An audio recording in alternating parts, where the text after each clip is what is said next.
Okay, today's lecture, a short lecture because time যেহেতু আমরা already কিছু পরিমাণ পাস করে ফেলছি পরীক্ষার জন্য, তো ছোট একটা টপিকস পড়া হবে আজকে, যে আধা ঘন্টা সময়ের মধ্যে যতটুকু পারা যায়। তো চার্জ কারেন্ট কন্টিনিউটি ইকুয়েশন, এটা খুব ইম্পর্টেন্ট একটা টপিক। তো will start from this very important definition of current. কারেন্টের ডেফিনেশন আমরা ইন জেনারেল কি জানি? প্রথমত যদি বলা হয় যে একটা কারেন্টের সাথে চার্জের রিলেশনটা কেমন, I think সবাই জানি এটা, we can write it directly. I is equal to dq by dt. ওকে, তাহলে এখানে এই যে বাম পাশের ফিগারটা দেখো, যে সাপোজ ইন সাম ভলিউম, আমি বলছি যে ভি ভলিউমের চারপাশে এস একটা সারফেস দিয়ে এনক্লোজ করা আছে, এই যে এস এনক্লোজেস ভি আর কি। এখন এখানে বেশ কয়েকটা জিনিস ইনভলভ আছে। তার মধ্যে একটা হলো যে এখানে একটা সারফেস আছে, যে সারফেসটাকে আমরা এস সারফেস নাম দিচ্ছি।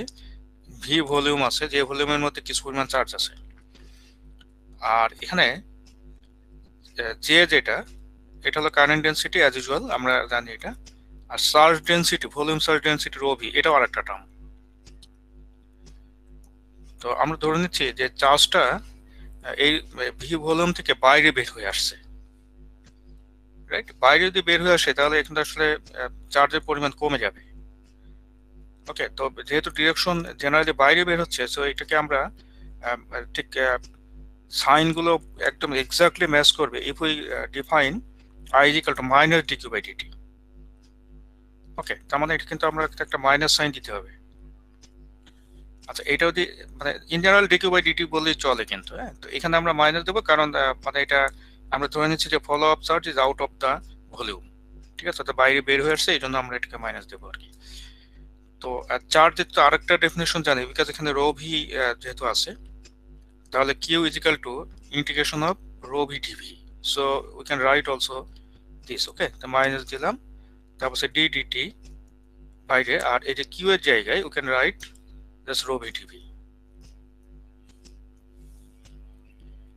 ওকে, তাহলে এটা হলো আমাদের সিম্পলি একটা ডেফিনেশন অফ চার্জ, যেটা হচ্ছে ভি ভলিউমের ভিতর থেকে জাস্ট এটা বাইরে বেরিয়ে আসছে চার্জটা, এটা চিন্তা করে এটা লেখা হয়েছে। আচ্ছা, আরেকটা জিনিস হলো যে এই যে এখান থেকে তো সারফেসও ইনক্লুডেড আছে।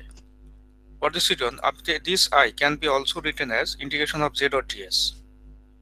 So we can write this I can be also written as integration of z dot ds. So আমি যদি লিখি যে I is equal to integration of z dot ds, তো over the surface, close surface যদি ধরি, তো এইটা is equal two ওই উপরের যে আইটা, ওই আইটার সাথে সমান ধরে দেবো আমি, ঠিক আছে? So we can get minus D by DT আছে integration of rho V D. তো আজকে ক্লাসে আমরা বেশ কিছু ম্যাথমেটিক্যাল ডেরিভেশন করবো, এবং খুব মানে পরপর শুধু ম্যাথমেটিক্স, বেশ কিছু হিসাব নিকাশ আছে আর কি। তো পুরোটা অল্প টপিকটা ছোট, কিন্তু খুব বেশ কিছু হিসাব নিকাশ আমাদের করে তারপরে কয়েকটা ফর্মুলা আনবো, সেটা দেখবো আশা করি। তাহলে আই থিঙ্ক এটা নিয়ে খুব একটা এই পর্যন্ত আমাদের কোনো সমস্যা নাই বুঝতে আর কি। তো এই শেষের লাইনটা অ্যাটলিস্ট খাতে তুলে রাখো আর কি, কারণ এটা পরের পেজে আবার এখনই লাগবে, তো ওই জন্য। ওকে, এখন এটা একটা ভলিউম ওভার ভলিউম ইন্টিগ্রেশন। তো এগেন একটা দেখো, এখানে লেফট সাইডে আছে সারফেস আর রাইট সাইডে আছে ভলিউম। তো আমাদের এটা সবসময় একরকম বানানোর একটা টেন্ডেন্সি থাকে, রাইট? তাহলে আমরা এই সারফেসটাকে যদি ভলিউমে নিয়ে যাই, তাহলে সারফেসটাকে ভলিউমে নিতে গেলে we have to use divergence theorem. এটা আমরা ইলেকট্রোস্ট্যাটিক্স পড়ার সময় একবার ব্যবহার করেছি। দ্যাট ইজ, এখানে আমি যদি এই যে বাম পাশে যে ইন্টিগ্রেশন, এটা ইন্টিগ্রেশনটাকে সারফেস বরাবর না করে যদি ভলিউমের মধ্যে করি, তাহলে জেটা হয়ে যাবে, ঠিক আছে, ডেল ডট জে, ওটা ডাইভারজেন্স অফ জে হয়ে যাবে। সো লেট আস রাইট ইট, ঠিক আছে? পরের পেজে আমরা এটা লিখে ফেলি আর কি। ওকে, তাহলে যেটা লিখবো সেটা হচ্ছে যে integration of J dot DS over the surface, J dot DS যে টার্মটা, this term is actually according to divergence theorem, এটা integration of over the volume, we can write V, না এটা হলো ডেল, ঠিক আছে, ডট জে ডিভি। এইটুকু হচ্ছে ডাইভারজেন্স থিওরেম। এখন এইটা কিন্তু আগের পেজেই পেয়েছি যে this was nothing but what, minus DDT of integration of V মানে over the volume rho V DV. Okay, এটা কিন্তু আগের পেজের থেকে আনা আর কি। আর এই যে মাঝখানেটা নতুন লিখলাম এই মাত্র, এই যে জাস্ট দুইটাই ভলিউমে বানানোর জন্য এটা লিখলাম। So this two can be equated, ঠিক আছে? তাহলে এই দুটো যদি আমি একসাথে করি তাহলে লিখতে পারবো যে therefore is integration of rho V, বা ইন্টিগ্রেশন তুলেও দিতে পারি, তাহলে ডি বাই ডিটি টার্মটা ভিতরে নিয়ে যাওয়া যাবে। তাহলে ইন্টিগ্রেশন বোথ সাইড থেকে তুলে দিই, তাহলে ডিবি বাই মানে যে তোমার ডি বাই ডিটি টার্মটা ভিতরে নিয়ে তারপরে ইন্টিগ্রেশনটা মনে মনে তুলে দিই আর কি। তাহলে যেটা হবে সেটা হচ্ছে যে এখানে আমরা বলি যে divergence of J is equal to minus, এখানে যখন ভিতরে নেব তখন এটা জেনারেল ডেরিভেটিভটা হয়ে যাবে পার্শিয়াল ডেরিভেটিভ, বিকজ ঠিক আছে এখানে আরো ভেরিয়েবল ছিল, ডি বাই ডিটি টার্মটা জাস্ট মানে রো ভি এর উপরে অ্যাপ্লাই করবো আমরা। তাহলে ইট উইল বি মাইনাস, এটা হচ্ছে rho del V, okay, divided by del t. তো দিস ফর্মুলা এই যে সর্বশেষ যে টার্মটা পেলাম আর কি, ঠিক আছে, এইটারই নাম হলো যে কন্টিনিউটি ইকুয়েশন, বা আমরা ইলাবোরেটলি অনেক সময় বলি এই যে চার্জ কারেন্ট কন্টিনিউটি রিলেশন, এই যেটা। তাহলে this is charge current continuity relation, charge current continuity relation, বা সংক্ষেপে চার্জ কন্টিনিউটি ইকুয়েশনও বলে অনেক সময়। রাইট ইট ইন ইউর খাতা, ঠিক আছে? এটা পরে পেজ উল্টানোর আগেই মানে এটা খাতায় তুলে রাখো আর কি। তাহলে হোয়াট ইজ কন্টিনিউটি ইকুয়েশন? সেটা হচ্ছে divergence of J is equal to minus del rho V by del টি। তাহলে টার্মগুলো চেনা যাচ্ছে তো, তাই না? যে হচ্ছে যে কারেন্ট ডেন্সিটি, আর রো ভি হলো ভলিউম চার্জ ডেন্সিটি। তাহলে কারেন্ট ডেন্সিটি ডাইভারজেন্স নিলে, ঠিক আছে, মানে রেট অফ চেঞ্জ অফ, ঠিক আছে, মানে ভলিউম চার্জ ডেন্সিটি পাওয়া যায়। এ খুব মানে ইম্পর্টেন্ট একটা আবিষ্কার কিন্তু, কারণ এটা আবিষ্কার হওয়ার পরে বেশ কিছু চেঞ্জ আসছে ফর্মুলাতে। তো ফর্মুলাগুলো কেমন চেঞ্জ আসছে, লেট আস সি ইট। ওকে, আমরা পরে পেজে এটা বিস্তারিত দেখবো এখন। আচ্ছা, চেঞ্জটা দেখার সময় আমরা একটা কাজ করি আগে, সেটা হচ্ছে যে লেট আস রাইট অ্যাম্পিয়ারস ল अगेन। মনে আছে অ্যাম্পিয়ারস ল ডিফারেন্সিয়াল ফর্ম? অ্যাম্পিয়ারস ল এর ডিফারেন্সিয়াল ফর্মটা কি ছিল? সাপোজ আমি, আচ্ছা এটা হলো যে এটা কার্ল অফ এইচ, এটা সরাসরি লিখে দিলাম আমি, তোমাদের সবারই জানা আছে। হ্যাঁ, আই থিঙ্ক এটা curl of H is equal to J. Okay, এখন একটা জিনিস দেখো যে আমি যদি এই যে ইকুয়েশনটা যে curl of H is equal to J, এই আমি যদি বোথ সাইডে ডেল নেই, হোয়াট উইল হ্যাপেন? ধরো আমি কিন্তু এখানে দেখলাম যে ডেল ডট নিলাম বোথ সাইডে, is equal two right side হচ্ছে ডেল ডট জে।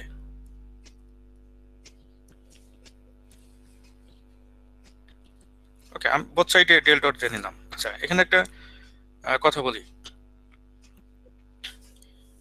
এইখানে লেফট সাইডকে কি কমপ্লিট কোনো ওয়েতে লেখা যায়? Any idea? দেখি কার চোখে ধরা পড়ছে এটা। জিরো। Very good, zero. কারণ আমরা তো বলেছিলাম যে যে কোনো ফিল্ডে যদি আমি প্রথমে কার্ল নেই, তারপরে after taking the curl we take its divergence, whatever may be the field, the result is zero. The left side কিন্তু জিরো, তার মানে জিরো ইজ ইকুয়াল টু আমরা পাচ্ছি হচ্ছে ডেল ডট জে, এটা। আচ্ছা, ডেল দেখা গেল যে অ্যাকর্ডিং টু অ্যাম্পিয়ারস ল, ঠিক আছে, যে del dot J is equal to zero. আচ্ছা, আমি যদি একটু সাজাই লিখি del dot J is equal to zero, কিন্তু কন্টিনিউটি ইকুয়েশন কি ছিল? এটা আগের পেজে খাতায় লিখে রাখতে বলছিলাম, বলো তো কি ছিল? এখানে লিখি del dot J equals to কি ছিল? মাইনাস ডেল রো ভি ভাগ del minus del rho V by del T, এই by del T. By del টি। তাহলে অ্যাম্পিয়ারস ল থেকে পাচ্ছি যে মানে এখানে del dot J always zero, কিন্তু কন্টিনিউটি ইকুয়েশন থেকে পাচ্ছি না ডেল ডট জি, ঠিক আছে? এই ডেলের উপরে অ্যারো কিন্তু দিলেও চলে, না দিলেও চলে, আমরা কখনোই দিই নাই, মানে আজকেও না দিই আর কি। তবে এটা ভেক্টর, এটা মাথায় রাখতে হবে আমাদের।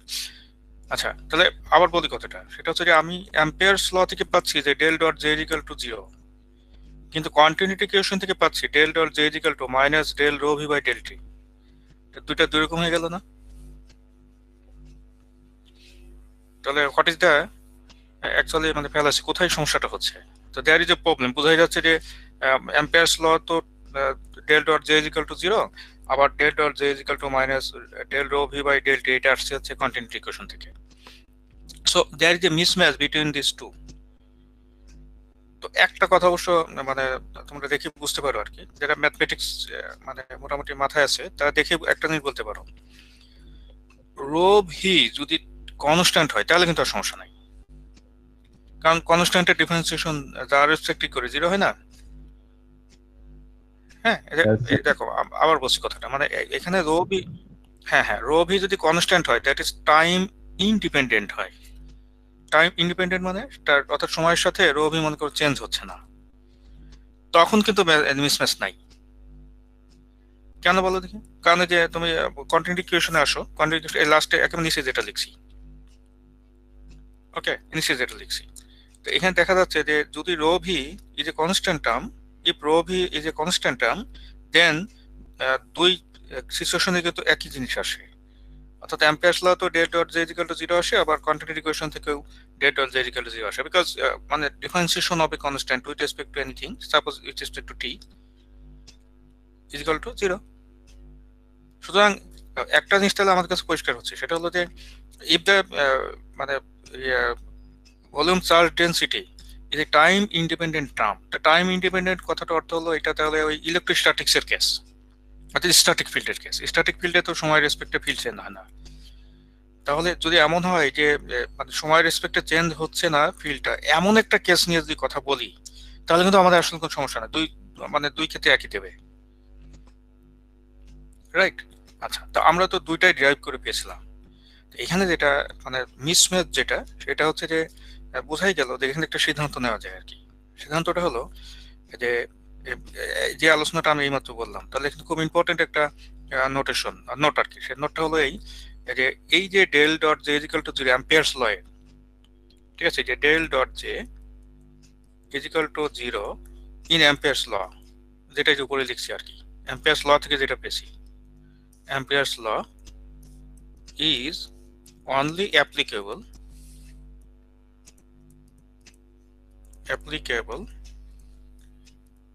in electrostatic case only, ঠিক আছে, অর্থাৎ ইলেকট্রোস্ট্যাটিক কেস, অর্থাৎ স্ট্যাটিক ফিল্ডের জন্য কেবল প্রযোজ্য এটা। তার মানে অ্যাম্পিয়ারস লটা জেনারেলাইজ না।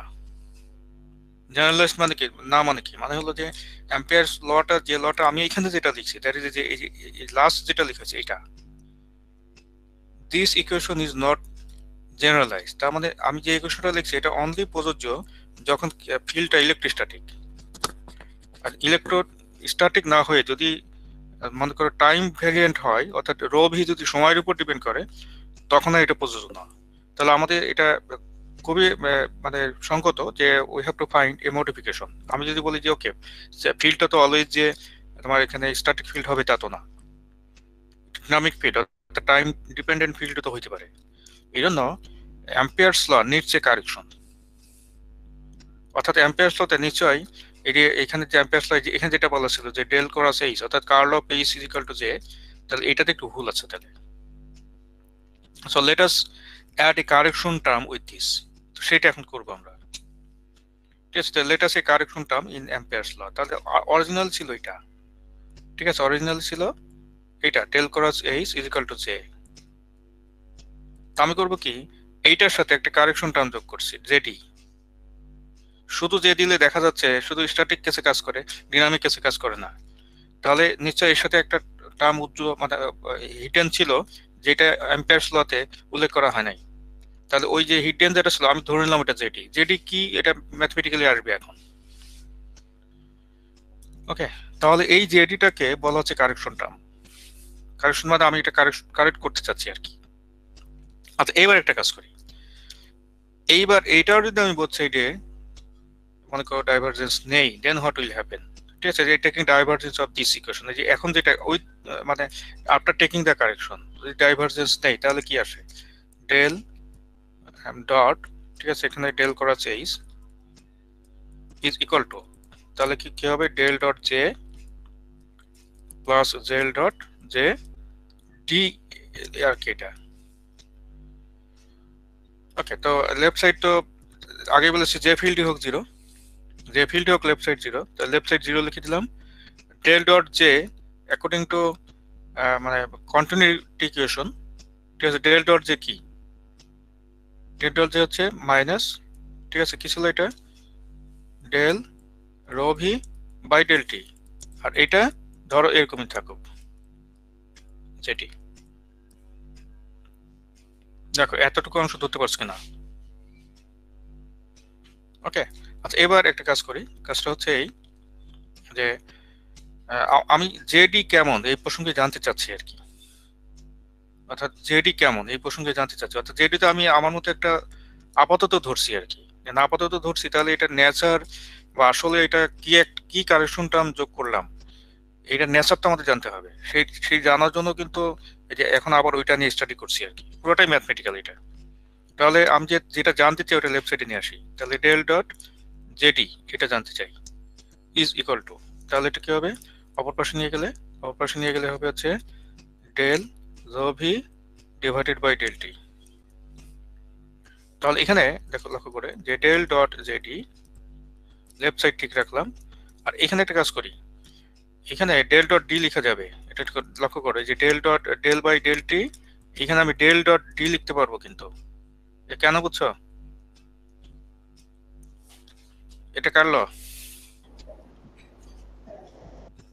এটা কার ল, কার মনে আছে, আর এই রো ভি এর জায়গায় ডেল ডট ডি লিখলাম, এটা কার ল, এটা কার ল, স্টোকস থিওরেম, না এটা গসেস ল, মনে নাই, মিডের আগে পড়ছি না,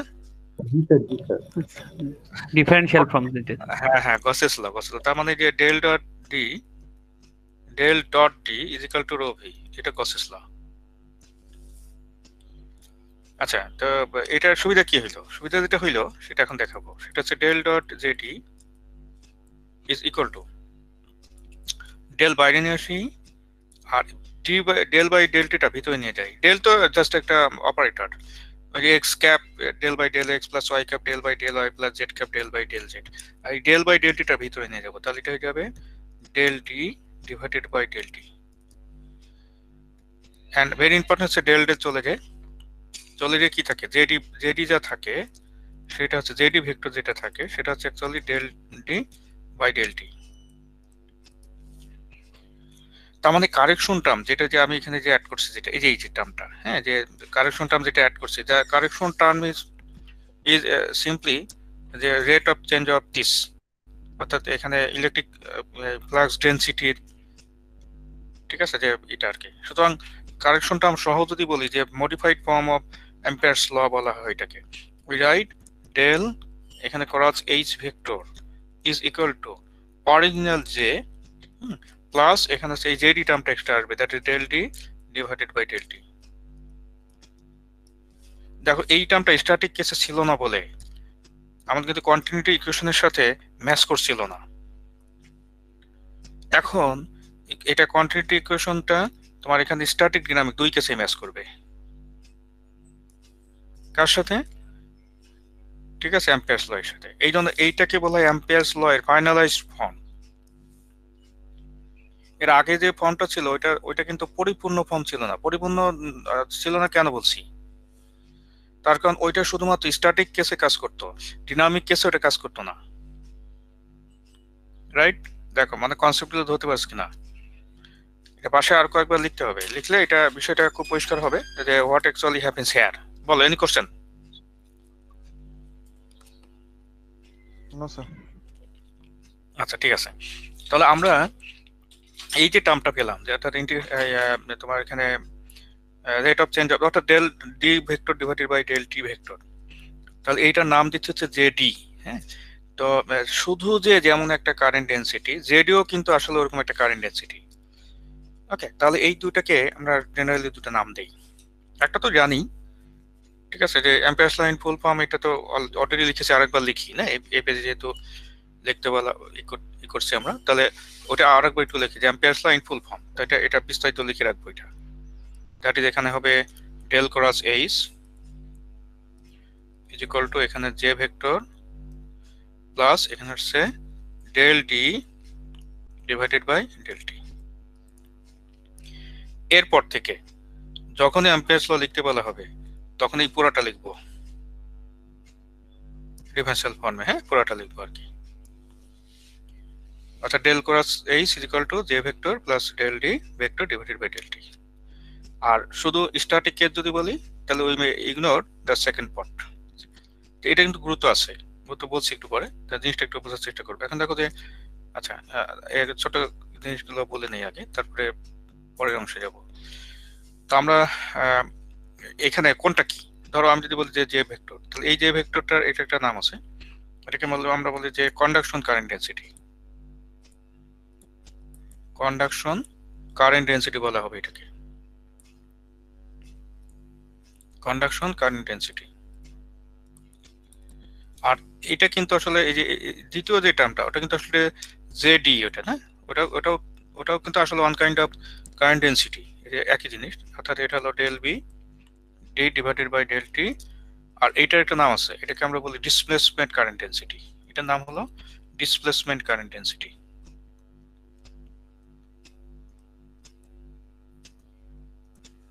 মানে ব্যাপারটা হচ্ছে কি, যে এই অ্যাম্পিয়ার ল এর এই কারেকশনটা আসার আগ পর্যন্ত একটা ইম্পর্টেন্ট জিনিস ব্যাখ্যা করা যাচ্ছিল না।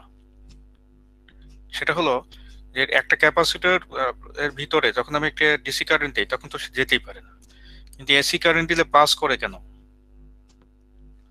হ্যাঁ, তো এখানে এসি কারেন্ট মানে ডিসি কারেন্টের জন্য যেমন এটা ওপেন, কিন্তু এসি সার্কিটের জন্য কিন্তু ওপেন না। ঠিক আছে, তাহলে এসি কারেন্ট যখন যায় তখন এই ডিসপ্লেসমেন্ট কারেন্ট ডেন্সিটি পার্টটা যায় আসলে। ওকে, দ্যাট ইজ আমরা যে মানে electric charge density rate of চেঞ্জটা, ওইটা একটা কারেন্ট ডেন্সিটির মতো আসলে, এবং ওইটাই যায়।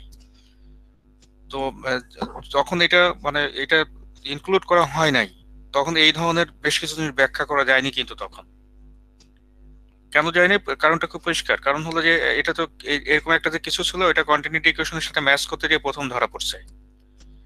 এবং এই মানে এই যে কারেকশন যে টার্মটা, ওইটা কিন্তু আসলে ম্যাক্সওয়েল নামক একজন বিজ্ঞানী, ওনার কন্ট্রিবিউশন। অর্থাৎ এই জন্য এই অংশটাকে, এটাকে আমরা বলি ম্যাক্সওয়েলস কারেকশন। ম্যাক্সওয়েল কথাটা একটু পরে ডিটেল আসবে, ঠিক আছে, ম্যাক্সওয়েলস কারেকশন বলা হবে এটাকে। তো সাধারণত একটা থিওরি, একটা ক্লাসরুম পরীক্ষা হলে আমি দেই যে ম্যাক্সওয়েলস কারেকশনটা কিভাবে আসলো, এটা ডিরাইভ করে দেখাও আর কি। তো অনলাইন পরীক্ষাতে ওটা আসবে না, কিন্তু এটা অঙ্ক টঙ্ক যেগুলো আছে ওগুলো আমরা আলোচনা করবো যখন টিউটোরিয়ালে, তখন এটা বুঝতে পারবো কি ধরনের অঙ্ক আসে। সুতরাং ওইটা তখনই করা যাবে। কিন্তু এখন থেকে যদি মানে অ্যাম্পিয়ারস ল লিখতে বলে তাহলে ফুল ফর্মটাই লিখবো। ওকে, আর এখানে ডেন্সিটি গুলো থেকে যদি করসপন্ডিং কারেন্টের মান বের করতে বলে, যেমন এক্ষেত্রে conduction current density, but conduction current যদি বলে তাহলে যেটাকে আমরা আইসি মনে করুন, এটা অনেক সময় জে থেকে আইসি বলি আর কি। তাহলে সিম্পল, সেটা হচ্ছে integration of J dot DS. আর এখানেও যদি ডিসপ্লেসমেন্ট কারেন্ট বলে, ডিসপ্লেসমেন্ট কারেন্ট ডেন্সিটি না, ডিসপ্লেসমেন্ট কারেন্ট, যেটাকে আমরা আইডি বলি, এটা কিন্তু স্কেলার, কারণ এটা ডট প্রোডাক্টের মাধ্যমে আসবে। তাহলে এখন শুধু পার্থক্য একটাই, জেডি দিয়ে হবে এটা, অর্থাৎ JD dot DS, over the surface অবশ্যই, রাইট। তাহলে এই মানে পার্টগুলো, অ্যাম্পিয়ারস ল পুরো পার্টগুলো আমরা একটু খেয়াল রাখবো। এবং এরপর থেকে অ্যাম্পিয়ারস ল লিখতে বললে শুধু জে লিখলে হবে না, পুরোটাই লিখতে হবে। ওকে, আচ্ছা, এখন এই যে আমরা এত এই যে এত অ্যাট দিস স্টেজ, আমি একদম এই কোর্সের শুরু থেকে এই পর্যন্ত বলো দেখি কয়টা ফিল্ড নিয়ে আলোচনা করছি? দুইটা স্যার। দুইটা, কি কি? Very good. আচ্ছা, তার মানে দুইটা ফিল্ড নিয়ে আলোচনা করেছি, একটা হলো ইলেকট্রিক ফিল্ড, একটা ম্যাগনেটিক ফিল্ড। আচ্ছা, both the fields are vector field. এটা তো ইতিমধ্যে আমরা জেনে গেছি যে ইলেকট্রিক ফিল্ড নিয়ে আলোচনা করেছি, এবং ইলেকট্রিক ফিল্ড ছিল একটা ভেক্টর ফিল্ড। আর ম্যাগনেটিক ফিল্ড নিয়েও আমরা আলোচনা করেছি, এবং ম্যাগনেটিক ফিল্ডও ছিল একটা ভেক্টর ফিল্ড। আচ্ছা, ভেক্টর ফিল্ডের উপরে যখন আমি ডেলকে কাজ করাই তখন দুই রকম অপারেশন হয়, তাই তো? তো দুই রকম অপারেশন কি কি? একটা হলো যে ভেক্টর ফিল্ডের উপরে ডেল যদি ডট সহ অপারেট করে তখন তার নাম হচ্ছে কি? ডাইভারজেন্স। আচ্ছা, আর যদি ক্রস দিয়ে অপারেট করে তখন নাম হচ্ছে, তার নাম হচ্ছে কার্ল। তার মানে এই Curl. দুই রকম অপারেশন মানে ভেক্টর ফিল্ডের উপরে হয়। তাহলে আমার অপারেশন আছে দুইটা, ফিল্ড আছে দুইটা, তাহলে 4 রকম কিন্তু কাজ আমরা দেখতে পাই আর কি। অপারেশন 4 রকম অপারেশন দেখতে পাই। যেমন আমি যদি বলি, আমাকে ইলেকট্রিক ফিল্ড বলি, ধর ইলেকট্রিক ফিল্ড হচ্ছে আমি জেনারেলি ই দিয়ে প্রকাশ করবো আর কি, ই। তাহলে ই এর উপরে তুমি যদি ডেল কাজ করো একবার ডট আকারে আরেকবার ক্রস আকারে, তাহলে এই দুই রকম অপারেশন। ওকে, আচ্ছা, এটা একটা কথা। সেকেন্ড হলো, তুমি যদি এই একই কাজ ম্যাগনেটিক ফিল্ডের উপরে করো, তাহলে ম্যাগনেটিক ফিল্ডটা ধর এইচ আর বি, আর তো বলেছি যে কোনো পার্থক্য আসলে অতটা নাই, কারণ শুধু একটা যে ধর মিউ থাকা আর না থাকা, সুতরাং এইচ দিয়ে লিখলে কোনো অসুবিধা নাই। তাহলে এইচ এর উপরেও যদি আমি এরকম দুইটা লিখি, ধরো ডেল ডট এইচ, ওকে, আরেকটা হচ্ছে ডেল ক্রস এইচ। আচ্ছা, রাইট হ্যান্ড সাইড গুলো লেখা যাবে কিনা, এটা হলো কোশ্চেন। তাহলে একে একে লিখি। প্রথমটা বলতে পারবে রাইট হ্যান্ড সাইড কি? আচ্ছা, আমি একটু মনে করাই দিই। তুমি যদি ডেল ডট ডি দিয়ে পাও তাতে কিন্তু অসুবিধা নাই, কারণ ডি আর ডি মানে হচ্ছে এপসাইলন ই। তো ডেল ডট ডি দিয়ে কি ছিল, এটা মনে আছে কিনা? রবি স্যার। রবি, ভেরি গুড। তো আমি যদি ডি দিয়ে না লিখে এইটা ই দিয়ে লিখি তাহলে কি হবে? একই জিনিস কিন্তু, কিন্তু কি হবে এখন? মানে তুমি কিন্তু জানো যে D vector is equal to epsilon E. তাহলে এই ডি এর জায়গায় এপসাইলন ই বসাতে, epsilon is a constant, so এটা রাইট সাইডে গেলে কি হবে? Rho V divided by epsilon না? এবার কনফিউশন আছে? জি স্যার, ঠিক। আচ্ছা আচ্ছা, এখন যেহেতু আমি আমার ইকুয়েশন লিখছি ক্যাপিটাল ই দিয়ে, ডি দিয়ে না, এটা নাম তার গসেস লই, কিন্তু লিখবো রো ভি না, লিখবো হচ্ছে rho V divided by epsilon. Is it clear? আচ্ছা, এইটার নাম কি? এটার নাম হলো গসেস ল। হয়ে গেল প্রথমটা আর কি। আচ্ছা, ডেল ক্রস ই, এটা কি হবে মনে পড়ে কিনা? এটা তো গতকালই শিখলাম। কি সেটা? Minus del B by del t নাকি? By Delphi. আচ্ছা, এটা কার ল? Faraday's law. Very good, Faraday's law. বলতে হবে ফ্যারাডেজ ল। আচ্ছা, এবার তৃতীয়টা। আচ্ছা, তোমার যদি কখনো এইচ দিয়ে মনে না থাকে তাহলে বি দিয়ে বললেও হবে, সমস্যা নাই। যেমন তুমি যদি বলো যে ডেল ডট বি কত, এটার সাথে এটা কত পার্থক্য নাই, কিন্তু শুধু আমরা জানি যে B is equal to mu H, অর্থাৎ মিউ দিয়ে গুণ বা ভাগ করলে কিন্তু এইচ দিয়ে আসবে। তো আমরা মানে ইকুয়েশন লেখার সময় ই আর এইচ ব্যবহার করতে অনেক সময় অভ্যস্ত হই আর কি। ওকে, তাহলে del dot B is equal to কি ছিল? এগুলো পড়ছে কিন্তু আগে, মানে এ যাবত যে চারটা মানে দুইটা field zero, very good, zero. So এটা জিরো, এটার নাম কি? Gauss's law for Gauss's law for magnetic field, অথবা আরেকটা নাম বলা যায়, সেটা কি? Non existence of isolated magnetic charge, তাই না? তাহলে যে কোনোটা লিখতে পারো, non existence of isolated magnetic charge. আর ম্যাগনেটিক চার্জ কিন্তু আসলে ম্যাগনেটিক পোলের অন্য নাম, ঠিক আছে?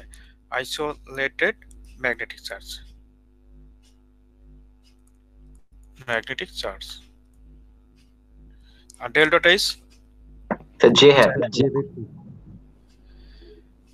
আচ্ছা, এই যে আমি বলছি না যে এরপর থেকে উইথ কারেকশন লিখবো, তাহলে শুধু যে লিখলে হবে? কি লিখবো এর সাথে বলো?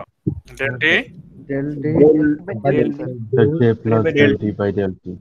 Very good. তাহলে এইটাই যে এই যে আগের পেজে শিখলাম, এই যে কয়েক মিনিট আগে শিখছি মাত্র। হ্যাঁ, তাহলে এটা জি, স্যার। অ্যাম্পিয়ারস ল। অ্যাম্পিয়ারস ল। অ্যাম্পিয়ার্স ল, ভেরি গুড। এসব ডিফারেনশিয়াল ফর্ম।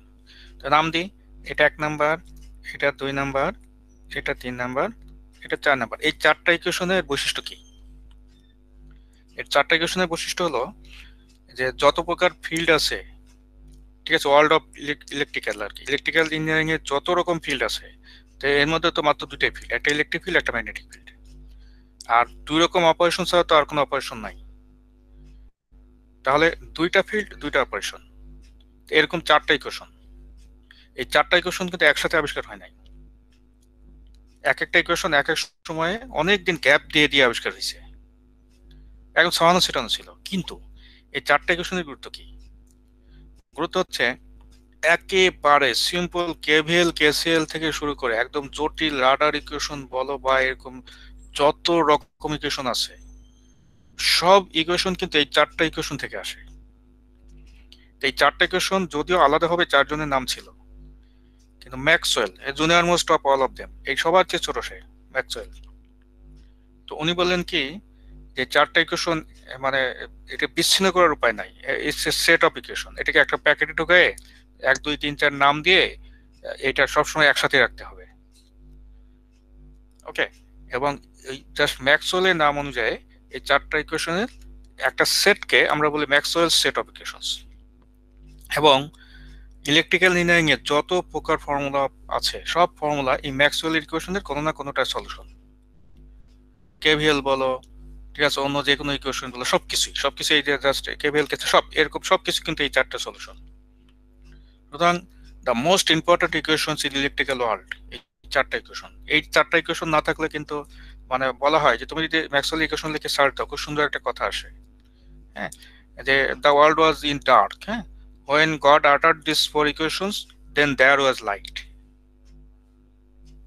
হ্যাঁ, মানে মানে এইটা পৃথিবী অন্ধকার ছিল, এই চারটা ইকুয়েশন উচ্চারণ করার পরে আলো হইলো আর কি। মানে গুরুত্ব বোঝানোর জন্য বলা হয়েছে, নট এক্স্যাক্টলি সো, বাট গুরুত্ব বোঝানোর জন্য এই কথাটা বলা হয়েছে আর কি, যে অন্ধকার পৃথিবীকে আলোকিত করার জন্য এই চারটা ইকুয়েশন ব্যবহার করছে, এত গুরুত্বপূর্ণ এটা। আর আমরা তো জানি যে ইলেকট্রিক্যাল ইঞ্জিনিয়ারিং না থাকলে কিন্তু আসলে পৃথিবী সে আদিম যুগেই থাকতো আর কি, কিছুই হতো না, নট এ সিঙ্গেল মানে টাস্ক করা যেত আর কি, কিছুই না। কম্পিউটার বলো, একটা টপ প্লেন ভেঙে পড়তো, ঠিক আছে, পৃথিবী অন্ধকার হয়ে যেত, কোনো কিছুই হতো না, ঠিক আছে, যোগাযোগ ব্যবস্থা কিছুই থাকতো না আর কি। তার মানে ইলেকট্রিক্যাল ইঞ্জিনিয়ারিং হচ্ছে দ্য মোস্ট ইম্পর্টেন্ট ইঞ্জিনিয়ারিং। অন্য ইঞ্জিনিয়ারিং গুলো হচ্ছে এটা সাপোর্টিং। এটা বুঝতেই পারো যে একদিন যদি ইলেকট্রিসিটি না থাকে, পুরো দিন যদি না থাকে, তাহলে তুমি একদম পুরো সভ্য জগৎ থেকে বিচ্ছিন্ন হয়ে যাবে, সে আদিম দিকে ফিরে যাবে আর কি। আর ইলেকট্রিক্যাল ইঞ্জিনিয়ারিং এর এবিসিডি হচ্ছে এই চারটা। দেখো, এটা কিন্তু আবিষ্কার হচ্ছে যে সবগুলোই আবিষ্কারের পরে 200 বছর কেটে গেছে, হ্যাঁ, এবং এই 200 বছরে বহু কিছু চেঞ্জ হয়েছে। নিউটনের ল গুলো আইনস্টাইন এসে বলছে যে না, এটা ভেলোসিটি বাড়াই দিলে আর নিউটনের ল কাজ করবে না, বা এক গ্রহ থেকে অন্য গ্রহে গেলেও নিউটনের ল কাজ করবে না, হ্যাঁ, কিন্তু আইনস্টাইন বলছে ওকে, ভরকে কনস্ট্যান্ট ধরা যায় না, এটাকে ভেঙে আমরা এনার্জিতে নিতে পারি, সুতরাং এম এর ভূমিকা আছে। আমি সিম্পলি মনে করো যে এমভি বললে এটা যথেষ্ট না নিউটনের মতো। এরকম বহু কিছু চেঞ্জ হয়েছে, কিন্তু এই চারটা ইকুয়েশন আজ পর্যন্ত কেউ চেঞ্জ করতে পারে নাই, ঠিক আছে। এবং আমি ইলেকট্রিক মেশিন বলি, যা বলি, এখন যা কিছু আছে তার সবকিছু এই চারটা ইকুয়েশন দিয়ে গভর্নড আর কি। এই জন্য এই চারটা ইকুয়েশনকে আমরা একসাথে রাখি সবসময়। এবং নেক্সট যে ক্লাসগুলো আমরা করব, তার সবগুলো ক্লাসেই দেখবা যে মাঝে মাঝেই, ঠিক আছে, এই চারটা ইকুয়েশন আমাদের লিখতে হবে। এবং চারটা ইকুয়েশনকে আমরা একসাথে বলি ম্যাক্সওয়েল সিরিজ অফ ইকুয়েশনস। এবং বেসিক্যালি অনেক ক্ষেত্রেই দেখা যায়, অনেক বই মানে এটা বইয়ের প্রথম পেজেই আগে এটা লিখে নিয়ে বলে যে let us illustrate this 4 equations in our text. পুরো টেক্সটটাই হচ্ছে চারটা ইকুয়েশনের ব্যাখ্যা। এমন আমাদের যে ওলাবির যে বইটা আছে, ওটাও কিন্তু ওই অ্যাপ্রোচেই লেখা ছিল। কিন্তু আমি আসলে চাইনি যে ইকুয়েশনগুলো জানার আগে, ঠিক আছে, শুরুতেই এই চারটা ইকুয়েশন বলি আর কি। এই জন্য আমি এখন বলছি, যেহেতু চারটা ফিল্ড সম্পর্কে আমাদের জানা হয়ে গেল, এখন এই চারটা ফিল্ড আমি একসাথে আজকে লিখে দিলাম। নেক্সট দিন থেকে আমি যদি বলি যে ম্যাক্সওয়েলের সেকেন্ড ইকুয়েশনটা কি, ওকে, তাহলে তুমি বলবো আসলে ফ্যারাডের লটাই সেকেন্ড ইকুয়েশন, ঠিক আছে। আর মনে রেখে খুব সোজা, দুইটা ফিল্ড, দুইটা অপারেশন। ফিল্ড দুটা কি কি? একটা ইলেকট্রিক ফিল্ড, একটা ম্যাগনেটিক ফিল্ড। অপারেশন দুটা কি কি? একটা ডাইভারজেন্স, একটা কারেন্ট। ওকে, অ্যান্ডারসল, এটা যদি তোমার মনে থাকে, তো এই Maxwell set of equation solve করে করে আমরা অনেক কিছু করতে পারবো। তো আমাদের এই কোর্সে বেশ কিছু সলিউশন আছে। সলিউশন মানে হলো যে এই চারটা ইকুয়েশন থেকে আমি কিভাবে ই এর এক্সপ্রেশন বের করব বা এইচ এর এক্সপ্রেশন বের করব। তো এই যে ই এর এক্সপ্রেশন বের করব বা এইচ এর এক্সপ্রেশন বের করব, এই কথাটা যে বললাম, এটাকেই বলা হয় ম্যাক্সওয়েলের ডিফারেনশিয়াল ইকুয়েশনের সলিউশন। তো সলিউশন কিন্তু এক এক মিডিয়ার জন্য এক এক রকম হবে, কন্ডিশন বদলাই দিলে সলিউশন বদলে যাবে। তো এটার একেবারে পুরোটা একটা টেক্সটে সম্ভব না। হ্যাঁ, এই জন্য আমরা প্রাইমারি কিছু সলিউশন দেখব আমাদের এই কোর্সে। যদি মনে হয় যে ভবিষ্যতে মনে করো যে এটা নিয়ে কেউ থিসিস করবা বা আরো অনেক এটি করবা, ঠিক আছে, তাহলে কিন্তু মানে তখন এটা আবার নতুন করে তুমি যদি নতুন একটা সলিউশন আজকে বের করো, তাহলে তোমার সলিউশনটা তোমার নাম দিয়ে আলাদাভাবে আসতে পারে যে ওকে আমি এরকম একটা মিডিয়ামের জন্য এটা সলভ করছি। তো যেগুলো অলরেডি নান এবং মানে আলোচনা অলরেডি হয়ে আছে, তার ভিতরে কিছু সলিউশন আমরা নেক্সট ক্লাসগুলোতে দেখবো ইনশাল্লাহ। রাইট, তো মোটামুটি এটা হচ্ছে আমাদের আর কি। ঠিক আছে, তো আশা করি মানে এতটুকু ধরতে পারছো। এনি কোশ্চেন এতটুকুর মধ্যে? Any question? আচ্ছা, তাহলে আমরা নেক্সট ক্লাস এখান থেকে শুরু করব। হ্যাঁ, কোনো কোশ্চেন থাকলে বলো। স্যার এই চারটা সেটআপ ইকুয়েশন থেকে কি কোনো পরবর্তীতে মডেল বা মডেল টাইপের কিছু বানানো হয়েছে? হ্যাঁ হ্যাঁ হ্যাঁ, অনেক আছে, অনেক। তুমি এটা সার্চ দিয়ে বের করে ফেলতে পারবা। ঠিক আছে, তুমি ইন্টারনেটে সার্চ দিয়ে এটা বের করে ফেলতে পারবা।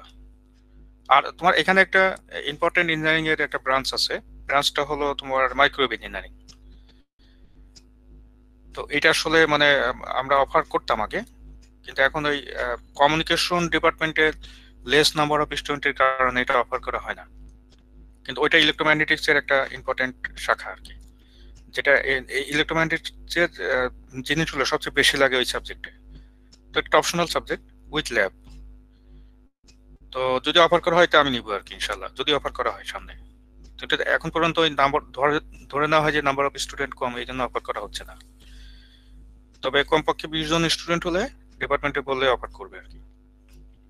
আচ্ছা, আমরা নিজে থেকে অফার করি নাই এটা আর কি, যেটা অন্যান্য সাবজেক্ট গুলো নেয় স্টুডেন্টরা, এটা দেওয়া হয় নাই। আচ্ছা ঠিক আছে। আচ্ছা, তাহলে আমাদের আজকে আমাদের সন্ধ্যার পরে টিউটোরিয়াল হওয়ার কথা না? সন্ধ্যার পরে আচ্ছা, আমরা এটা আচ্ছা, আমি আসলে আজকে অন্য ক্লাস নিছি তো খুব ক্লান্ত আর কি, তো অন্যদিন তো ছুটি থাকে, তাই ওইটা বৃহস্পতিবারে নেই। হ্যাঁ, আজকে থাকুক। আচ্ছা স্যার। হ্যাঁ, তাহলে ওইটা স্যার একটা বৃহস্পতিবার। কোশ্চেন ছিল হ্যাঁ বলো। স্যার। আমি স্যার ইএলএমএস প্রবলেম হচ্ছে পর আমি স্যার মেইল করছিলাম টাইমের ভিত্তি 12:50 ভিত্তি স্যার। 12:50 ভিতরে হলে আমি তোমাকে টাইম দিব। হ্যাঁ, তোমার কে বলো, তোমার আইডি বলো, মানে নাম বললেও হবে। তরিকুল ইসলাম শাওন। তরিকুল ইসলাম শাওন। জি স্যার।